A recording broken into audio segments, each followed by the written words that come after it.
आदाब नाजरीन, आप देख रहे हैं 7C टेलीविजन। मैं हूं आपका मेजबान सनम एजाज। उर्दू खबरनामा लेकर उर्दू खबरनामे में पिछले 24 घंटों की खास खबरों पर खास नजर।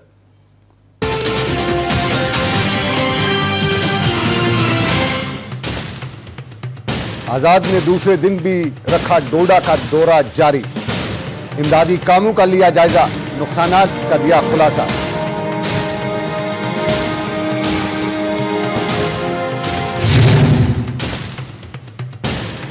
जम्मू कश्मीर के गवर्नर ने यात्रा के इंतजामात को दी हतमी शक्ल। इंतजामिया से की पूछताछ, मामलात पर रखी नजर।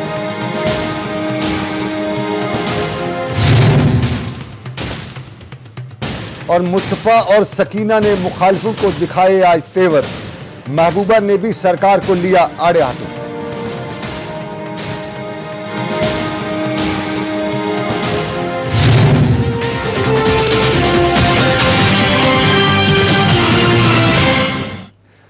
और अब खबरों की तफसील। सबसे पहले बड़ी खबर दिल्ली से। घपलों और घोटालों में फंसी दिल्ली सरकार ने आखिरकार सुप्रीम कोर्ट की फटकार के बाद सीबीआई को आजाद कराने के लिए ग्रुप ऑफ मिनिस्टर्स की एक कमेटी तश्कील दी है, जो सीबीआई को सरकार के पंजों से छुटकारा दिलाने के लिए एक प्रोजेक्ट रिपोर्ट तैयार करके सरकार को पेश करेगी।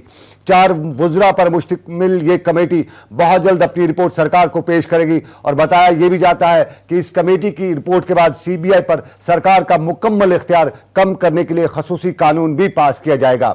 सरकार की इस कमेटी पर जहां कई हल्के से मुस्बत भी बता रहे हैं, ताहम बाज हल्के से आजादी एक और फंदा का नाम भी दे रहे हैं।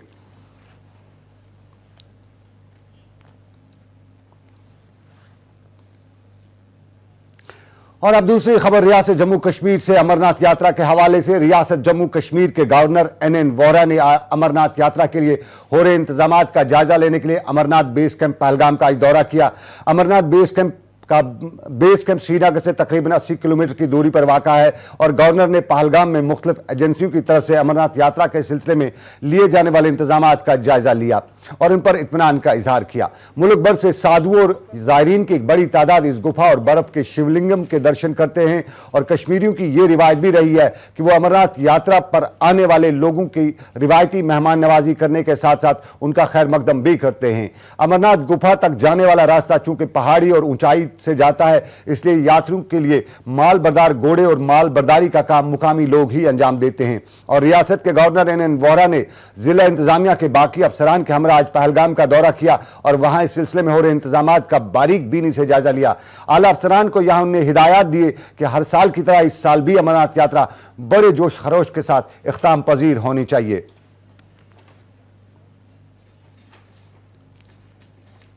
इसी दौरान जम्मू कश्मीर से अगरचे इस साल की अमरनाथ यात्रा के लिए आखिरी तैयारियां मुकम्मल करने में अभी वक्त ही है, वहीं लिंगम की ताज़ा तस्वीर से साफ जाहिर हो रहा है कि अब की बार अकीदतमंदों को लिंगम का दर्शन करने का एक अच्छा मौका मिलेगा।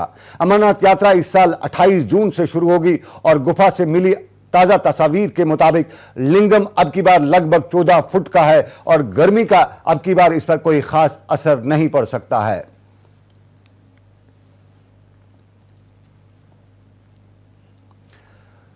मरकजी वजीर सेहत गुलाम नबी आजाद ने डोडा में आए हालिया जल्जले के बाद बाज आबादकारी का जायजा लेने के लिए डोडा में मौजूद हैं और आज अपने दौरे के दूसरे दिन आजाद ने इलाके के मुख्तलिफ हिस्सों का दौरा करके इमदादी कामों का जायजा लिया। गुलाम नबी आजाद ने यहां स्कूली बच्चों से भी बात की और मीडिया से बात करते हुए आजाद ने अब तक के अंदाजों को गलत बताते हुए कहा कि अब तक नुकसान के हवाले से जो भी अंदाजे लगाए गए हैं उनके बरक्स ये नुकसान बहुत ज्यादा है और इमदादी कार्रवाइयों के साथ साथ बाज आबादकारी के लिए दिल खोलकर मदद करने की जरूरत है।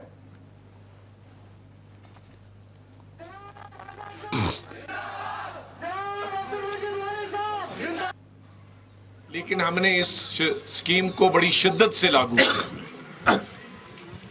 कंपनसेशन का कोई उसमें प्रोविजन नहीं है। जम्मू कश्मीर पहली रियासत है और आखिरी रियासत है जिसमें हमने कंपनसेशन का और आपके सिलसिला दिलिया वजीर आजम से मिलकर।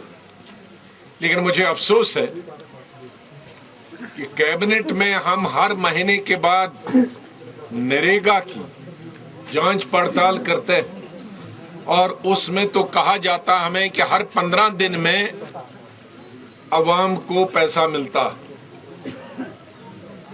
और यहां मुझे बताया कि 2011 के पैसे नहीं मिले हैं, 2012 के नहीं है, 13 के। मैं आज डिप्टी कमिश्नर साहब को बताऊंगा शाम को कि अगर 15 दिन के अंदर अंदर ये पैसे नहीं मिलेंगे तो इसको हम सीबीआई के हवाले करेंगे। नरेगा पर गुलाम नबी आजाद का बयान, सीबीआई तहकीकात हो सकती हैं अगर पैसे नहीं दिए गए। मरकजी वजीर सेहत गुलाम नबी आजाद डोडा में थे। अवामी जलसे के साथ साथ उन्होंने यहां पे इमदादी कामों का भी जायजा लिया। और अब दूसरी खबर, पीडीपी सदर महबूबा मुफ्ती ने खान साहब बडगाम में एक अवामी जलसे से खिताब करते हुए पाकिस्तान के हालिया इंतखाबात की मिसाल देते हुए कहा कि जिस तरह पाकिस्तान में लोगों ने बंदूक के साए से डरने के बजाय इसका खुलकर मुकाबला किया, उसी तरह जम्मू कश्मीर की आवाम को 2014 के इंतखाबात में खुलकर सामने आना चाहिए। रियासत की हालिया सरकार को एक बदनसीबी से ताबीर करते हुए महबूबा मुफ्ती ने कहा कि सरकार के खाते में जितनी भी बदनज़मी डाली जाए वो कम है। नरेगा, एडीबी और दूसरे कई महकमों की मिसालें देते हुए महबूबा मुफ्ती ने कहा कि करप्शन, कुंभा परवरी और अवाम दुश्मन सरकार के लिए अब रियासत में कोई जगह नहीं है और अवाम इस सरकार को इंतखाबात में करारा जवाब देगी।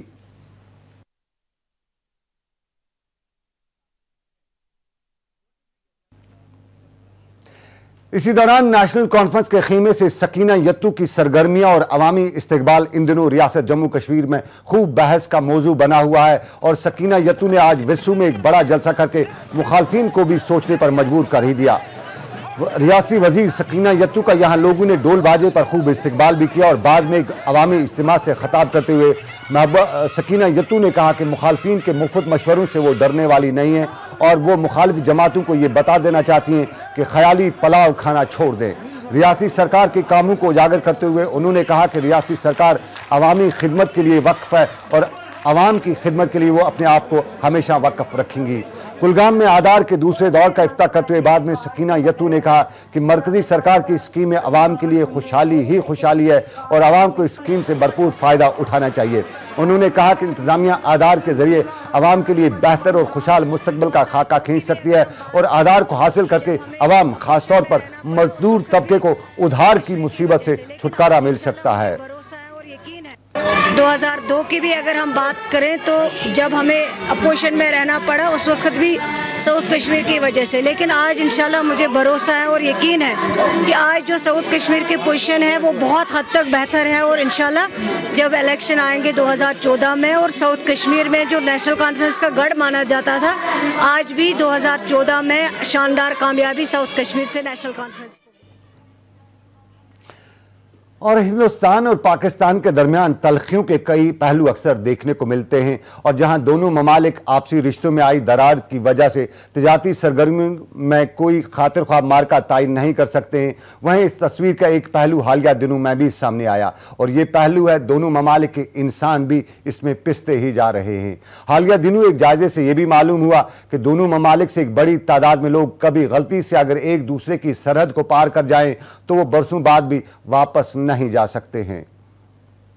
मैं कैदी नंबर 786 जेल की सलाखों से बाहर देखता हूं, दिन महीने सालों को युग में बदलते देखता हूं।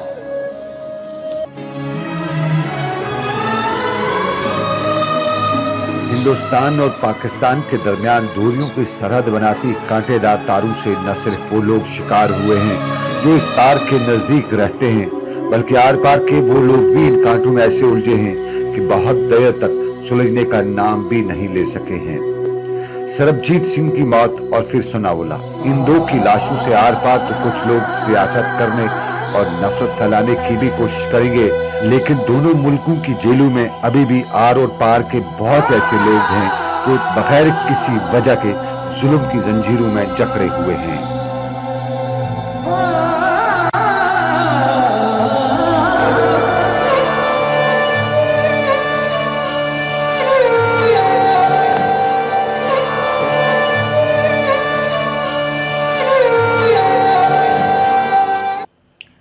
पाकिस्तान की जेलों में कितने बेगुनाह भारतीय कैदी हैं, इसकी सही तफसील मिलना थोड़ी मुश्किल है, लेकिन जो लोग कैद हैं और जिनकी तफसील मिल चुकी है उनकी दास्तान कैद सुनते ही इंसानियत का सर झुक भी जाता है। पाकिस्तान में कैदियों का हाल कैसा है इस पे तो फिलहाल बात नहीं, लेकिन यहाँ भी कोई दूध का दूल्हा नहीं है। यहाँ पर भी ऐसे बेगुनाह पाकिस्तानी कैद हैं जिनको देखते ही रोंगटे खड़े हो जाते हैं।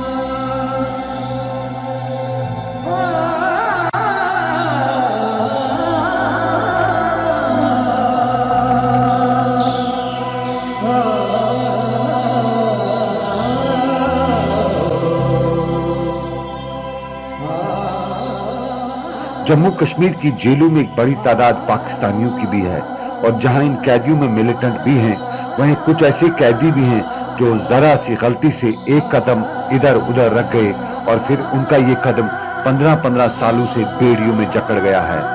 हद ये है कि इन कैदियों में कुछ लोग ऐसे भी हैं जो दिमागी तौर पर माजूर भी हैं और कुछ लोग ऐसे भी हैं जो तब ठीक तो थे लेकिन अब दिमागी तौर माजूर हो रहे हैं।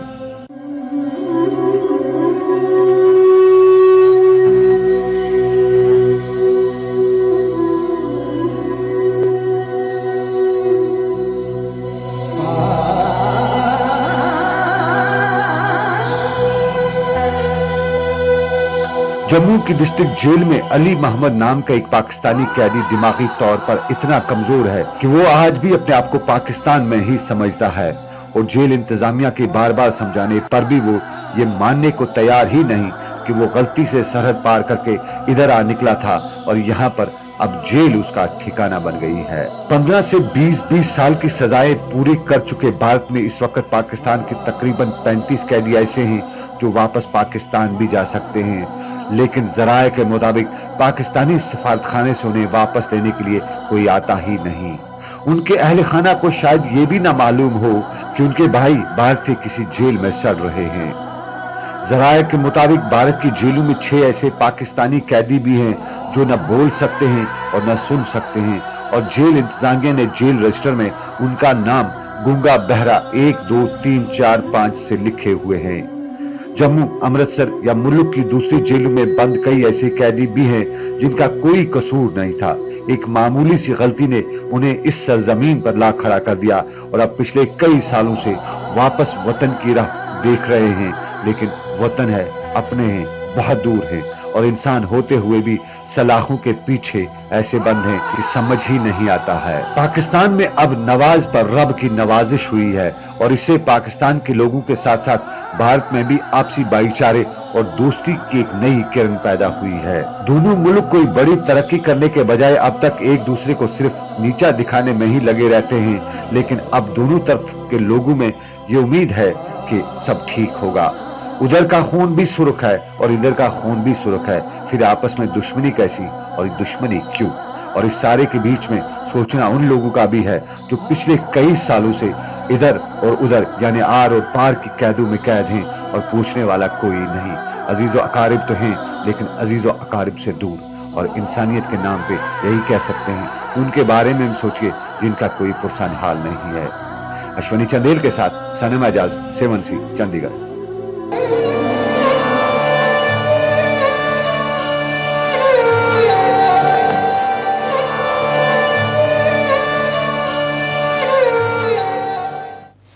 तवारीख का एक तारीख रुख, एक तारीख फैलो और ये है हिंदुस्तान और पाकिस्तान की आपसी बीच की दीवार। और अब दूसरी खबरों में आला तालीम के वजीर मोहम्मद अकबर लॉन की सदारत में आज जिला बांडीपोरा में आला अफसरों की एक मीटिंग मुनक्कद हुई, जिस दौरान जिले में जारी तरक्याती सरगर्मियों का जायजा लिया गया। मीटिंग में हाजिन ब्लॉक में PHE, R&B, हेल्थ और महकमे फूड के अलावा दूसरे महकमों की कारकर्दगी पर सीर बहस हासिल की गई। इसी दौरान ब्लॉक हाजिन के कई अवामी वफूद ने वजीर के साथ मुलाकात में उन्हें दरपेश मसाइल से आगाह किया, जिसके जवाब में वजीर ने उन्हें यकीन दिलाया कि हुकूमत की तरफ से अवामी बहबूदी के लिए फौरी इकदाम उठा के उनके मसाइल का अजाला किया जाएगा। तिमन ही तो साम मुझे तो योत आमत है तय कोविड को जान क्या जैसे तय बगर शूट थी। उधर बारामूला में आज महकमे ज़राअत की तरफ से एक किसान मेला मुनक्कद किया गया, जिसमें हाउसिंग के वजीर रमन बल्ला और ज़राअत के वजीर गुलाम हसन मीर के अलावा वजीर ममलिकत नज़ीर गुरैसी ने भी शिरकत की। किसान मेले के दौरान किसानों को ज़राअत शोबे में इनकलाब लाने पर जोर देते हुए कहा गया कि सन्नती और ज़री इनकलाब से ही रियासत की मईशत में तरक्की हो सकती है और एक किसान इनकलाब के लिए रीढ़ की हड्डी का दर्जा रखता है।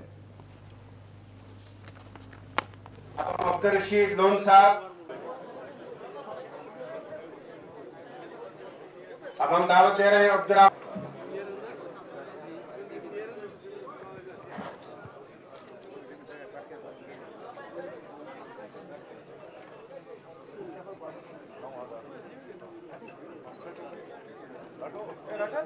केंद्र की तरफ से जो स्कीमें थी उसके बारे में अवगत कराना, एक अवेयरनेस कैंप के माध्यम से नई स्कीम यहाँ पे ड्रिप इरिगेशन सिस्टम उसको इंट्रोड्यूस किया है कि ताकि किसान पानी का इस्तेमाल जुडिशली करे और जितनी रिक्वायरमेंट है उसी हिसाब से पेड़ को दें।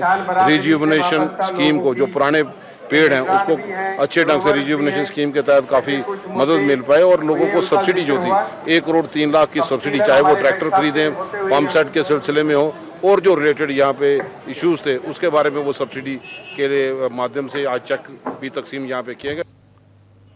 सरकार करेगी किसानों की मदद, बता रहे थे रमन बल्ला। लेकिन उधर मेंबर पार्लियामेंट मदन लाल शर्मा ने आज बाबा गुलाम शाह बादशाह यूनिवर्सिटी में एक डाकखाने का इफ्ताह करते हुए बताया कि डाकखाना तुलबा के लिए खास अहमियत रखता है और जहां आज के जमाने में इंटरनेट और दूसरी जायदाद को लोग तरजीह देते हैं, ताहम डाकखाना तुलबा को चिट्ठी लिफाफे के साथ साथ दूसरी सहूलियात फराहम रखेगा। और इसके साथ इस मौके पर दूसरे अफराद के अलावा चीफ पोस्ट मास्टर जनरल जान सोमियल भी मौजूद थे।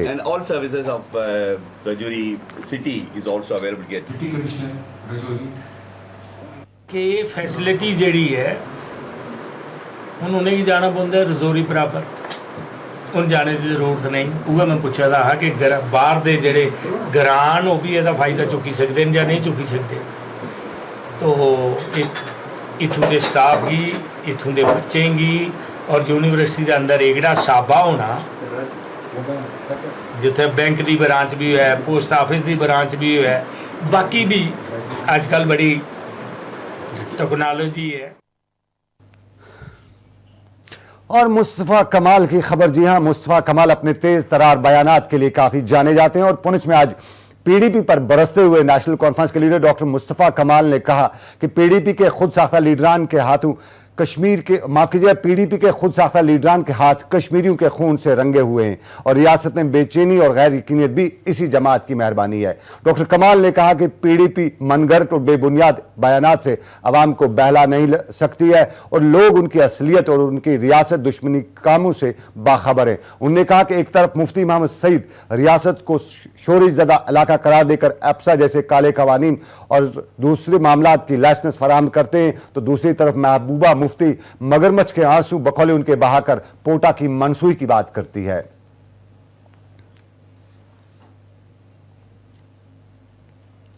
जॉइंट कंसल्टेटिव कमेटी की तरफ से आज जिला पुलवामा में एक इजलास मुनक्कद हुआ जिसमें ईजैक के सदर, माफ कीजिए, सबके सदर खुर्शीद आलम और जेसीसी के जिला सदर पुलवामा भी मौजूद थे। इस मौके पर मोहम्मद खुर्शीद आलम ने सरकार की कई रोजगार स्कीमों की नुक्ताचीनी करते हुए कहा कि ग्रेजुएट और पोस्ट ग्रेजुएट उम्मीदवारों को माहाना 3000 रुपए की तनख्वाह पर रोजगार देना सरासर पढ़े लिखे नौजवानों के साथ नाइंसाफी है। उन्होंने कहा कि मुलाजिम तबका समाज का खादिम है और ये फराइज मुलाजिम सदियों से अंजाम दे रहे हैं। इस मौके पर मुकर्रीन ने मुलाजमीन पर जोर दिया कि वो सिर्फ अपनी मुलाजमत तक ही महदूद रहें बल्कि वो हर तरह से और हर लिहाज से अवामी खिदमत को अपना फरीजा समझे। जिला कुलगाम के दिवसर ब्लॉक के पंचों और सरपंचों ने आज एहतजाजी मुजाहरा किया। मुजाहरे के दौरान उन्होंने कहा कि अगर पंचायती एक्ट के तहत पंचों और सरपंचों को इख्तियारात दिए गए हैं, वहीं उनके इलाके का बीडीओ पंचों और सरपंचों के साथ इख्तियारात के हवाले से बदसलूकी करता है और इस मामले को लेकर पंच और सरपंच सड़कों पर उतर आए। बीडीओ साहब एप्लीकेशन हवाले त्रो दोप में लेच में क्लर्कस पे यपोर वापस ये सात मैं यपोर क्लर्क पे वापस लेच चपड़ सक भी दरवाज तल मे कोर पन्निस VLW क्या आलो मे एप्लीकेशन त्रो अपार यस क्या कर कर पंच नड़ थप छु बह दरवाज नबर बह गोस अमिस वापस मे बह गोस सरपंच ये मे सन दरवाज अंदर ये सोलस क्या कर मे VLW कर मे थप तो बह वो चपड़ लगा मे ये चोप डीलिंग एसिस्टेंट आव तम दोप तुम दियो सरपंच पन प्लान करो तुम 60 गोड़ हज बह तो बे ब्या सरपंच साहबा खारगोंडुक VLW अकुई VLW साहब हेत चाय दोपस वन सा क्या यह वो दोपन तुम दियो 3 लाख रुपये वार्डस मे 7 वार्ड 7 त्रोगिन गई 21 लाख रुपये ये मे लेबर बजट 65 लाख मे वो डीलिंग एसिस्टेंटस हेत कथ पे दिमो 21 लाख हे मरहल वाल दिमो आज प्लान दिमो अत ग एस्टिमेशन सितंबरस ता ये अक्टूबरस मज सारे काम हेको कर तेल गन अक्टूबरस मज हेको नवंबरस मज पे शीन यह मोकल कुछ प्लान दिमो पे ने एहतजाजी पंचों और सरपंचों के हवाले से कहा कि इनमें चंद ही अफराद पंच और सरपंच हैं, बाकी सब एहतजाज करने वाले आम लोग हैं। उन्होंने कहा कि पंचायत के बगैर कोई मंसूबा नहीं बन सकता है और मजकूरा पंचों और सरपंचों के साथ कोई भी बदसलूकी नहीं हुई है। पंचायत से बाहर हम कोई न काम कर सकते हैं, न प्लान बना सकते हैं। हर हल्के का प्लान ग्राम सभा में बैठ करके आता है, फिर हम अपनी हैरत को अप्रूवल के लिए भेजते हैं। नहीं मतलब जो बाहर लोग एहतजाज कर रहे हैं, कम से कम 50 लोग बाहर एहतजाज कर रहे हैं। कुछ लोग हैं, ये सरपंच पंच नहीं है, इनमें से कुछ पंच सरपंच है, बाकी ये आम लोग इन्होंने अपनी हवारी लाए हैं। पीडीपी की तरफ से आज जिला बांडीपुरा में पार्टी वर्करों का एक कन्वेंशन मुनाकद हुआ, जिसमें एमएलए बांडीपुरा निजामुद्दीन भट्ट ने वर्करों पर जोर दिया कि आइंदा इंतखाबात के लिए आज से ही तैयारियां करें। इस मौके पर नेशनल कॉन्फ्रेंस सरबराही वाली सरकार को तनकीद का निशाना बनाते हुए निजामुद्दीन भट्ट ने कहा कि जिले में लोग पीने के साफ पानी, बिजली की सप्लाई और सड़कों की खस्ता हालत को लेकर काफी परेशान है, जिसकी वजह से लोगों को दिक्कतों का सामना करना पड़ रहा है। उन्होंने कहा कि पीडीपी और हुकूमत में लोगों को तहफ्फुज़ के साथ साथ इज्जत भी हासिल हुई थी और यही वजह है कि लोग आज पीडीपी दौर इक़्तिदार को याद कर रहे हैं। इस मौके पर 2 सरपंचों के साथ साथ दर्जनों अफराद ने आज यहां पीडीपी में शमूलियत करने का ऐलान भी किया।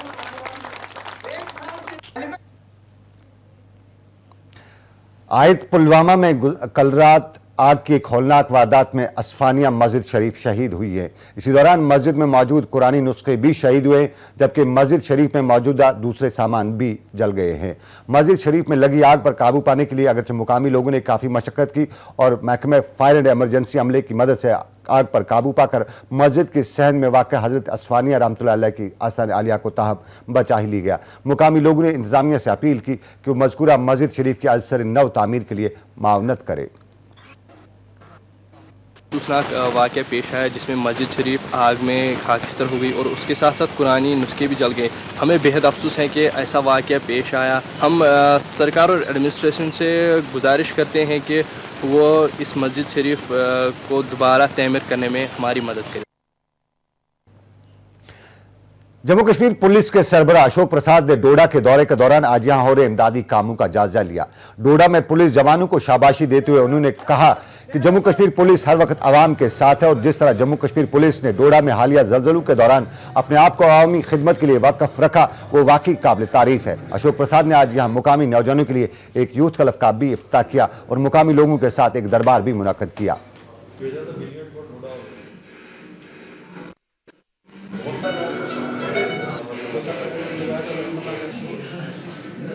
We are here to serve the people of Doda and the people of the state of Jammu and Kashmir.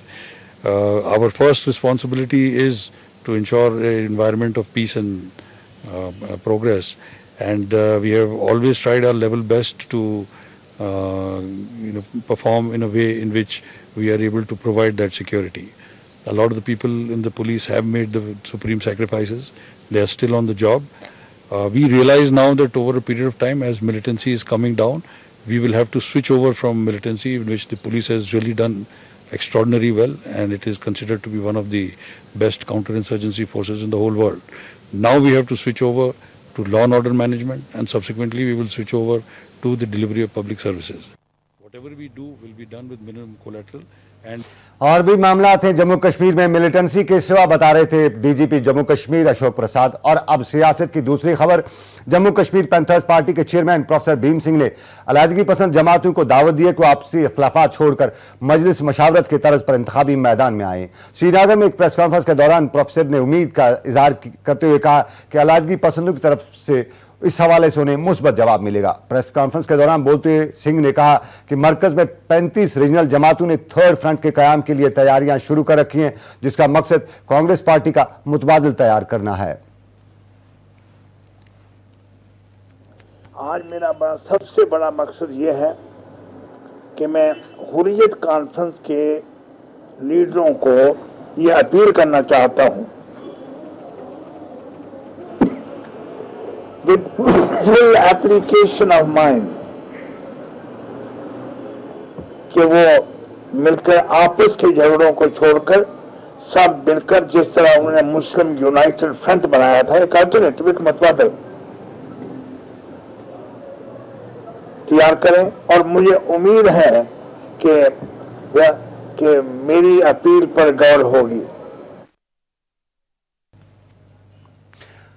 सयाहत को फरोग देने के लिए आज से जम्मू कश्मीर में कश्मीर फेस्टिवल शुरू हो चुका है और आज श्रीनगर के नुमाइशी ग्राउंड में बाज़ाब्ता तौर पर फेस्टिवल का इफ्ताह किया गया। आज इस मौके पर सयाहत के वजीर गुलाम अहमद मीर ने इफ्ताही रस्म अंजाम दी, जबकि इस हवाले से मुनक्दा तकरीब पर सयाहत के दूसरे आला अफसरान भी मौजूद थे।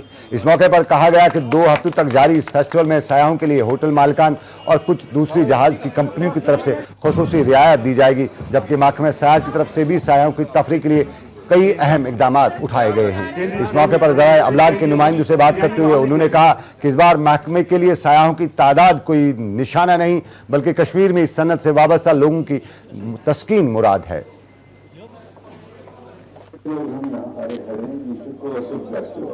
अराइवल हमारा इस वक्त टारगेट नहीं है, नंबर्स टारगेट नहीं है। हमारा एक अच्छा सीजन जिसमें लोगों को टेस्ट लगे, जो लोग इस पर डिपेंडेंट है, जिनकी इकोनॉमी इस पर है, जिनकी रोजी रोटी इस पर है, वो by the end of the year ये कह पाए कि शुक्रिया खुदा का कि हमें इस साल में अपने घरों की रोजी रोटी में टूरिज्म के जरिए से मदद हुआ। वो हमारा टारगेट है। जम्मू में 18 से 19 मई तक एसोसिएशन ऑफ एजुकेशन कंसल्टेंट की जानिब से एक एजुकेशन फेयर का एहतमाम किया जा रहा है, जो जम्मू के सिटी पैलेस में मुनक्कद होगा। इस फेयर में शुमाली हिंदुस्तान के अलावा मुल्क की दूसरी रियासतों के कई मशहूर मारूफ तालीमी इदारे हिस्सा ले रहे हैं। बताया जाता है कि रियासत से बाहर तकनीकी तालीम हासिल करने के लिए ख्वाहिशमंद तुलबा के लवाकीन के लिए इस फेयर के दौरान जानकारी भी फराहम की जाएगी। रियासत जम्मू कश्मीर से हर साल हज़ारों की तादाद में तालिब इल्म तकनीकी तालीम हासिल करने के लिए रियासत से बाहर के कॉलेजों का रुख करते हैं, ताहम अक्सर सही जानकारी न होने की वजह से गलत हाथों में पड़ जाते हैं। और जम्मू में इस फेयर को मुनक्कद करने वाली इंतजामिया के मुताबिक इस फेयर का मकसद ही तुलबा और उनके लवाकीन को बेहतर मालूमात फराहम करना है, जो अपने बच्चों को तकनीकी तालीम देने के ख्वाहिशमंद हैं।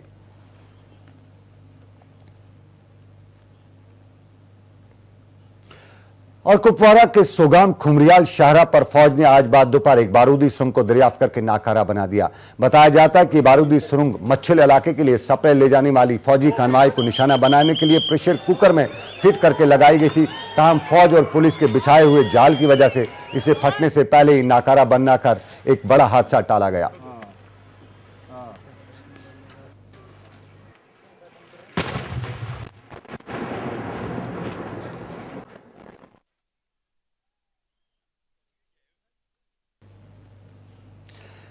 और इसके साथ ही आज का उर्दू खबरनामा यहीं पर इख्ताम पजीर हुआ चाहता है। अपने मेज़बान सनम एजाज को इस वादे के साथ दीजिए इजाज़त। अल्लाह ने चाहा फिर करेंगे आपसे मुलाकात। आप बने रहिएगा 7C पर, आपके लिए आ रहे हैं बहुत से प्रोग्राम। सिर्फ मुझे और मेरे प्रोग्राम में दूसरे साथियों को दीजिए इजाज़त। अल्लाह आपका मेरा सबका निगहबान। अल्लाह हाफिज़।